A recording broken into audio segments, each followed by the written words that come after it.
Hello. ആ hello. ഇവിടെ വീട്ടിലൊരു ചെറിയ കൺഫ്യൂഷനായിട്ടാണ് ജോൺ വിളിപ്പിച്ചത്. കാര്യങ്ങൾ ഞാൻ നേരിട്ട് വന്നിട്ട് പറയാം. നീ എവിടെ?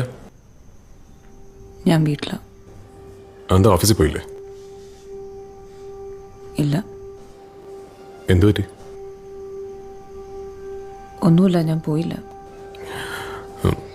ഞാനേ ഇന്നലെ പെട്ടെന്ന് എല്ലാം കൂടെ ഒരുമിച്ച് കേട്ടതിൻ്റെ കൺഫ്യൂഷൻ അങ്ങനെ സംസാരിച്ചു പോയതാ. നീ അത് വിട്ടേക്ക്. കാര്യങ്ങൾ ബാക്കി നമുക്ക് നോക്കിയല്ലേ പറ്റൂ. ഞാൻ തിരിച്ചു വന്നിട്ട് നമുക്ക് സംസാരിക്കാം. ഓക്കെ?